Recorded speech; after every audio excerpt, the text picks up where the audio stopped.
High বন্ধুরা, তো নিয়ে চলে এসেছি আবারও একটা নতুন ভিডিও। আর আজকের ভিডিওর মধ্যে দিয়ে আমরা জানবো নবীজি সম্পর্কে, এমনকি নবীজি কেমন করে মারা গেছিলো, তার আগে কি হয়েছিল না হয়েছিল, তার পরে কি হয়েছিল, সমস্তটা কিন্তু আজকের এই ভিডিওর মধ্যে দিয়ে আমরা দেখতে পাবো। তো চলো সর্বপ্রথম তোমাদেরকে টাইটেলটা বলে দিই। আর আমি তো বলেই দিলাম নবীজি সম্পর্কে আজকের ভিডিওটা, তো চলো তাও একবার তোমাদেরকে টাইটেলটা ভালোভাবে জানিয়ে দিই। তো বলছে নবীজির মৃত্যুর 5 দিন আগে যা হয়েছিল। তো নবীজি মৃত্যুর 5 দিন আগে ঠিক কী এমন ঘটনা ঘটেছিল যেটা নিয়ে সম্পর্ক নিয়ে আজকের এই বিস্তারিত আজকের ভিডিওটা হতে চলেছে। তো বিস্তারিত ভিডিওতে কি দেখা যাবে, 5 দিন আগে ঠিক কি হয়েছিল, তো সেটাই কিন্তু আজকে আমরা জানবো। তোমাদের মেইন ভিডিও ডিসক্রিপশন বক্সে চলে আসবে, তোমরা সবাই চেক আউট করে নিও। তো চলো আজকের ভিডিওটা দেখা যাক। নবী করিম সাল্লাল্লাহু আলাইহি ওয়াসাল্লাম ইন্তেকালের 5 দিন আগে থেকে জ্বরাক্রান্ত হলেন, রোগাক্রান্ত হলেন, জ্বরে আর মাথার যন্ত্রণায় অস্থির হয়ে যেতে লাগলেন, বেহুশ হন আবার হুশ হন। যেদিন তিনি ইন্তেকাল করবেন তার আগের দিনেও তিনি জোহরের নামাজ পড়ার জন্য সাহাবীদের কাঁধের উপরে ভর দিয়ে নামাজ পড়তে গেছেন, পা উঁচু করে নিতে পারেন নাই, পা টেনে টেনে নিয়েছেন। তিনি সেখানে খুতবা দিলেন, বললেন, ও আমার উম্মতেরা, এই পৃথিবীতে আল্লাহ রাব্বুল আলামিন তার এক বান্দাকে পৃথিবীর সব জাগতিক সম্পদ দিতে চেয়েছিলেন, কিন্তু সেই বান্দা সব জাগতিক সম্পদকে উপেক্ষা করে আল্লাহর সঙ্গে দিদার করা বেশি পছন্দ করেছেন।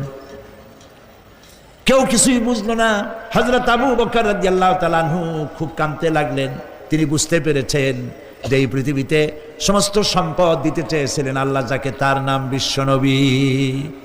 তিনি সবগুলি উপেক্ষা করে আল্লাহর সঙ্গে দিদার করা বেশি পছন্দ করেছেন। আমরা অতি তাড়াতাড়ি নবীজি থেকে নবীর এতিম হয়ে যাব। পরের দিন ইশার নামাজের রক্ত হলো, আজান হয়ে গেল, মসজিদে মুসল্লিরা ভরে গেছে, সাহাবায়ে কেরাম সব এসে গেছেন।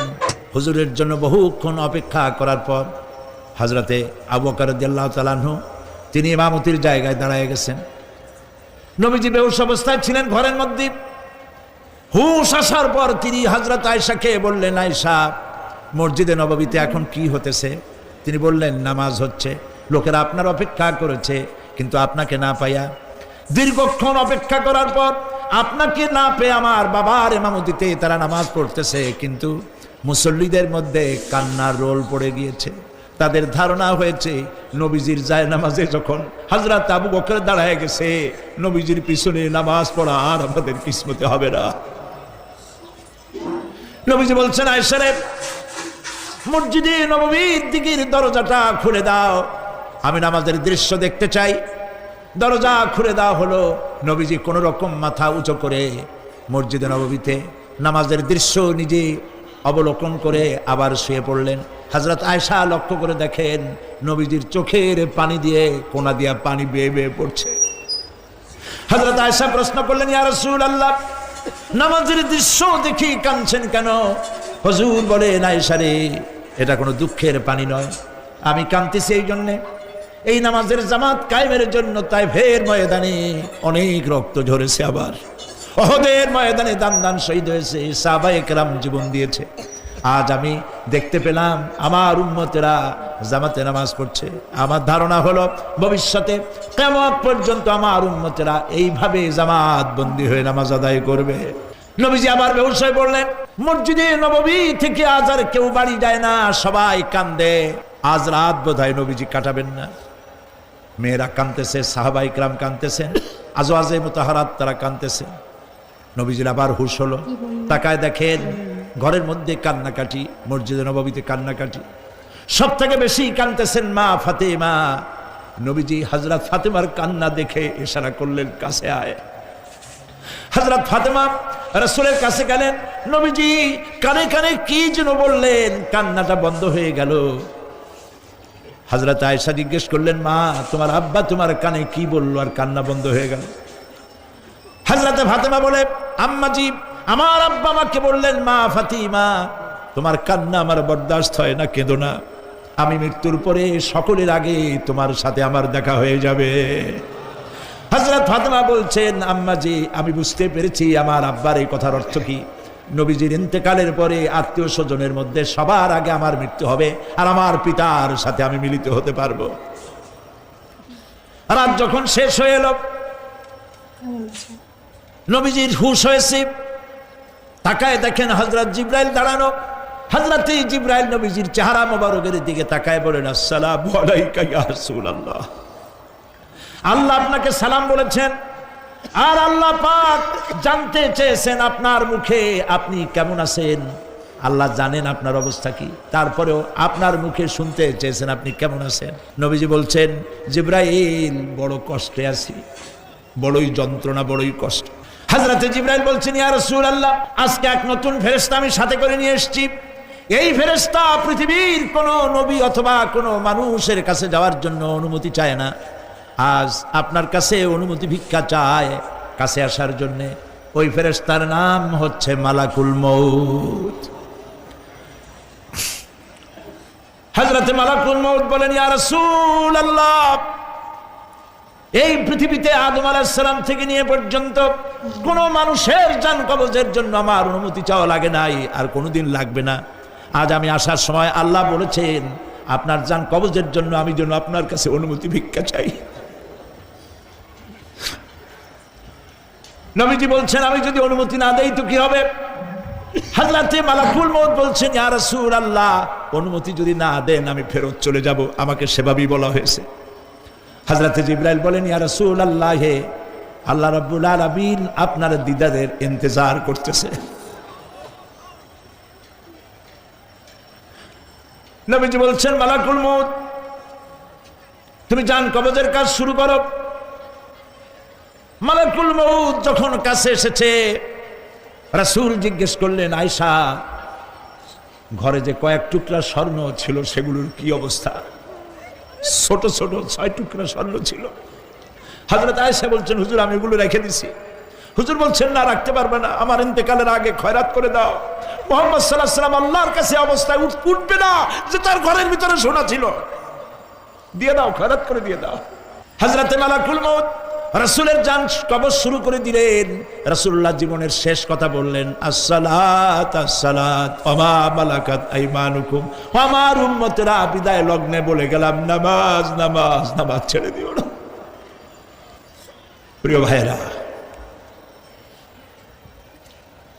নবী করিম সাল্লাল্লাহু আলাইহি ওয়াসাল্লাম জীবনের শেষ কথা বলে গেছেন নামাজ। সেই নামাজে আমাদের যত সব অবহেলা, স্ত্রীকে নামাজ পড়ান, বউকে নামাজ পড়ান, ছেলে মেয়েকে নামাজ পড়ান। দোকানদার ভাইরা যখন আজান হয়ে যাবে দোকান বন্ধ করে দেন, আপনি আপনার কর্মচারীরা নামাজ পড়তে যান। যতটুকু প্রিয় ভাই সব, আল্লাহ রাব্বুল আলামিন পরীক্ষার জন্য আমাদেরকে এই ময়দানে ছেড়ে দিয়েছেন। প্রশ্ন কি হবে আল্লাহ সব বলে দিয়েছেন। প্রশ্ন কি হবে? তোমার যৌবন, এ ব্যাপারে প্রশ্ন করা হবে। কোন পথে ইনকাম করেছো প্রশ্ন করা হবে। কোন পথে খরচ করেছো প্রশ্ন করা হবে। দ্বীনের ইলম যতটুকুন হাসিল করেছিলে তার কতটুকুন নিজে পালন করেছো, আর দ্বীনের দাওয়াত কতটুকুন মানুষের কাছে পৌঁছায়ছো, প্রত্যেকটি ব্যাপারে কিয়ামতে আল্লাহর কাছে জবাব দিতে হবে। এই জন্য কবি বলছেন, আমল সে জিন্দগি बनती है ये जन्नत भी व जहन्नम भी ये खाकी अपनी फितरत है ना नारी ना नूरी। মানুষের জীবন আমল দিয়ে গঠন হয়, আমল দিয়ে জীবন গড়ে, নইলে এই মাটির তৈরি দেহ জান্নাত আর জাহান্নামের কিছু দিয়ে তৈরি হয় নাই। আপনি ইচ্ছে করলে দেহটাকে জাহান্নামের জন্য উপযোগী করতে পারেন, ইচ্ছে করলে এই দেহটাকে জান্নাতের জন্য উপযোগী করতে পারেন। এটি আপনার ইখতিয়ারে আল্লাহ দিয়েছেন, আপনাকে বাধ্য করা হয় নাই যে সেজদা না দিলে ফেরেশতা এসে ঘাড়ের উপরে পিটাবে, সুদ ঘুষ জেনা করলে পরে ঠ্যাং পিটায় ভেঙে দেওয়া হবে না।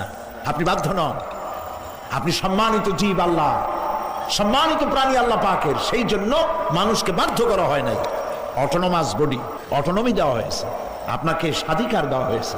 চন্দ্র সূর্যের ব্যাপারে স্বাধিকার দেওয়া হয় নাই। রাত এখন 7:35, সূর্যের বাপেরও ক্ষমতা নাই বাংলাদেশে এখন উকি মারে, ঠিক কিনা? সে এখন আমেরিকায় রোদ দিচ্ছে, তাপ দিচ্ছে আমেরিকায়। ওকে নির্ধারণ করা হয়েছে যেভাবে, সেইভাবেই করতে হবে। পানি বলেন, পাহাড় বলেন, পাখি বলেন, চন্দ্র বলেন, গ্রহ বলেন, নক্ষত্র বলেন, সব জিনিস বাই হুক অ্যান্ড ক্রুক আল্লাহর হুকুম মানতে বাধ্য। কোরআনে কারীমে আল্লাহ পাক বলেছেন, আফা গায়রা দীনিল্লাহি ইয়াবগুন ওয়ালাহু আসলামা মান ফিস সামাওয়াতি ওয়াল আরদি তাওআন ওয়া কারহা। আল্লাহর দেওয়া জীবন ব্যবস্থা ছেড়ে দিয়ে তোমরা কি অন্য কোনো মতবাদ তালাশ করো? ওয়ালাহু আসলামা মান ফিস সামাওয়াতি ওয়াল আরদ, অথচ আকাশে যা আছে জমিনে যা আছে সব আনুগত্যের মস্তক আমার সামনে অবনত করে দিয়েছে। সুবহানাল্লাহ। মানুষকে আল্লাহ পাক ইখতিয়ার দিয়েছেন, ইচ্ছে করলে মাহফিলও আসতে পারেন, ইচ্ছে করলে সিনেমাও ঢুকতে পারবেন, অসুবিধা নেই। অসুবিধার জন্য কিয়ামত, ওখানে হিসাব হবে। এখানে আপনি সূর্য চন্দ্র ফেরেশতারও কোনো মাজাল নাই, কোনো ইখতিয়ার নাই আল্লাহর হুকুমের বাইরে কিছু করে। আল্লাহ যা করতে বলেছেন তাই করতে হবে, এর বাইরে এক চুলও নড়তে পারবে না। কিন্তু মানুষেরা করতে পারবে। মানুষ ইচ্ছে করলে নামাজ রোজা ছাড়তে পারে, ইচ্ছে করলে আল্লাহর অমান্য করতে পারে। এইটা তার বিচারের জায়গা না, এটা হলো পরীক্ষার জায়গা। এটা কিসের জায়গা? পরীক্ষার জায়গা। এখানে আপনি কামাই করলে ওখানে কিছু পাবেন, এখানে কামাই না করলে কিছু পাবেন না। আরো সোজা করে বলি, কোন কৃষক, যে কৃষক আষাঢ় মাসে শ্রাবণ মাসে জমিন চাষ করে না, পৌষ মাসে তার গোলায় ধান আসবে? কথা বোঝেন নাকি বোঝেন না? পৌষ মাসে গোলায় ধান আসবে? কোনো পাগলও বলবে না যে তুমি তো চাষই করো নাই, তুমি জমিনে, তোমার জমিনের ফসল তোমার ঘরে আসবে কেন? কাজী এই দুনিয়ায় পরীক্ষা দিলে এখানে রেজাল্ট হয়, এখানে গাছ লাগাইলে এখানে ফল দেয়। কিন্তু মানুষের জন্য আল্লাহ পাক যে আমল তৈরি করেছেন, পরীক্ষা নেবেন, সেই পরীক্ষার রেজাল্ট এখানে হবে না। পরীক্ষার রেজাল্ট আউট হবে কোথায়? আখিরাতে। বলেন সবাই, কোথায় হবে? পরীক্ষার রেজাল্ট আউট হবে কোথায়? আখিরাতে। এখানে আপনি যা কামাই করবেন এখানে রিটার্ন দেওয়া হবে না। এখানে যা কামাই করবেন সমস্ত কামাই 700 গুণ বর্ধিত আকারে কিয়ামতে আল্লাহ আপনার হাতে ধরাই দিবেন। আল্লাহর ওয়াদা কখনো মিথ্যা হয়? মিথ্যা হয় রাজনৈতিক দলের নেতারা, এই জাতীয় লোকেরা যারা মঞ্চে আসে আর বলে যে এবার আমাদের ভোট দেন, আমরা ক্ষমতায় যাইতে পারলে আপনারা না খাইয়া কেউ মরবেন না। কিন্তু কি খাইয়া মরবে তাও কয় না। সেদিন শুনলাম এই যে নির্বাচন এখন একটা চলতেছে, স্লোগান বাপ দাঁড়াইছে, ছেলে তো বলে রহিম ভাই আমার ভাই, তোমার ভাই, বাপের নাম রহিম। তারপরে শুনলাম বলতেছে বেগুন ভাইয়ের চরিত্র, আজকাল নাম রাখে তো আদর করে বেগুন পটল, বেগুন ভাইয়ের চরিত্র ফুলের মতো পবিত্র। আমি আরেকজনের পাশে থেকে কইল যে নামাজ পড়ে না, একক তো এমনই ফুলের মতো চরিত্র। তো দুনিয়ার ময়দানে আপনি যা কামাই করবেন এখানে রেজাল্ট আউট হবে, এখানে আপনি পাবেন ফল, এখানে পাবেন। যা করবেন এখানে গাছ লাগাবেন, ফল লাগাবেন, এখানে পাবেন। আর আল্লাহর জন্য যেটা করবেন সেটার ফল, সেটার রেজাল্ট কিয়ামতে বাইরে হবে। সুবহানাল্লাহ। এখানে পরীক্ষা দিয়ে যদি কেউ ফেল করে, ম্যাট্রিক পরীক্ষা দিয়ে ফেল করেছে, ফাজেল পরীক্ষা দিয়ে ফেল করেছে, আবার পরীক্ষা দিয়ে পাশ করার সুযোগ আছে, আবারও ফেল করেছে, আবারও পরীক্ষা দিয়ে পাশ করার সুযোগ আছে। 10 বার যদি ফেল করে আরো 10 বার পরীক্ষা দিয়ে পাশ করার সুযোগ আছে। কিন্তু কিয়ামতের দিন আল্লাহ রাব্বুল আলামিনের জীবনের পরীক্ষায় কোনো মানুষ যদি আল্লাহর আদালতে ফেল করে বসে একবার, দ্বিতীয়বার পরীক্ষা দেওয়ার আর কোনো সুযোগ নাই। এই পৃথিবীতে যদি কেউ নিম্ন আদালতে মামলায় হেরে যায়, জজ কোর্টে করবে, যদি হেরে যায় হাইকোর্টে করবে, হেরে গেলে আপিল করবে সুপ্রিম কোর্টে, সুপ্রিম কোর্টেও যদি হেরে যায় তাহলে প্রেসিডেন্টের কাছে আপিল করবে। সুযোগ আছে কয়েকবার। কিন্তু কিয়ামতের দিন জীবনের আদালতে কোনো মানুষ যদি একবার ফেল করে বসে, জীবনের মামলায় যদি একবার হেরে যায়, দ্বিতীয়বার আপিল করার আর কোনো জায়গা নাই। সে আখিরাতে রেজাল্ট আউট হবে। আমরা সব মরে যাব, আমরা সব কি হব? সব মরে যাব। আল্লাহ পাক আমাদেরকে উঠাবেন আবার। মানুষকে কবরে রাখার সময় আমরা কি বলি? মিনহা খালাকনাকুম, জানেন না? পড়েন, মিনহা খালাকনাকুম ওয়া ফিহা নুঈদুকুম ওয়া মিনহা নুখরিজুকুম তারাতান উখরা। এই মাটি দিয়ে তোমাকে তৈরি করা হয়েছিল, এই মাটির মধ্যে রেখে গেলাম, এর থেকে আবার তোমাকে উত্থিত করা হবে। কে বলতেছেন কথা? আল্লাহ পাক বলছেন, আল্লাহ তাআলা বলছেন। কি নিষ্ঠুর এই পৃথিবী! ভেবে দেখেছেন কি একবারও? একবারও কি ভেবে দেখেছেন এই পৃথিবী কত নিষ্ঠুর, এই সন্তান সন্ততি সব একটি মোহ, একটি মায়া, একটি মহব্বত, একটি প্রতারণা। যে বইয়ের জন্য হারাম ইনকাম করেছেন, যে সন্তানদের জন্য হারাম ইনকাম করেছেন, জান দিলেন, রক্ত দিলেন, জীবন দিলেন, সারা রাত কষ্ট করেছেন, দৌড়দৌড়ি করেছেন, যখন মরে গেলেন যে বাচ্চাটা আপনি কোলে না নিলে কলিজা ঠান্ডা হয় না, সেই বাচ্চা বলবে, মাকে বলবে, মা বাপের লাশ যে রুমে আছে আমার সেখানে নিও না, আমার ভয় করে। ঠিক কিনা? স্ত্রীও আরো দু একজন লোক না হলে লাশের ঘরে থাকতে পারবে না, তারও ভয় করবে। থাকলে বড় জোর মা থাকতে পারে, বাপ থাকতে পারে। যাকে বিবাহ করার পর অনেক সন্তান আছে, মা বাপকে চোখে দেখতে পারে না, বউর কথা মতো মায়ের সাথে কথা বলা বন্ধ করে দেয়। হয়তো কুমিল্লা এরকম নাও থাকতে পারে, বউ তো নালিশ করছে, মার সাথে কথা কয় না। আবার বলে এই বুড়িটা মরে না কেন? নাউজুবিল্লাহ, নাউজুবিল্লাহ। বুড়িটারে মরার কথা বলতেছো তুমি? তোমার ছোট্টবেলায় যখন তোমার টাইফয়েড হয়েছিল, অসুখ করেছিল, গরিব বাবা, বাড়িতে ল্যাপ নাই, খাতা নাই, তোষক নাই, সেই জায়গায় মা তার কাপড় বিছায় দিয়া বুকের উপরে নিজের শরীরের উষ্ণতা দিয়া বাঁচায় রাখার চেষ্টা করেছে, নিজে না খেয়ে খাওয়াইছে, অসুখ সারে না মা। দেখো, নবীজি মৃত্যুর অনেক ঘটনায় কিন্তু আমরা জানতে পারলাম যে তিনি মারা যাওয়ার 5 দিন আগে ঠিক কী কী ঘটনা ঘটেছিল। আর এটা কিন্তু ঠিক, জন্ম নিলে কিন্তু মরতে হবে, আর মারা যাওয়ার পরেও দেখো যতই আমাদের প্রিয়জন হোক বা মা বাবা হোক, যেই হোক না কেন, সেই যে ঘরটাকে আর কি রাখা হয়, সেই ঘরে কিন্তু এই একা একা থাকাটা ঠিক পসিবল হয়ে ওঠে না।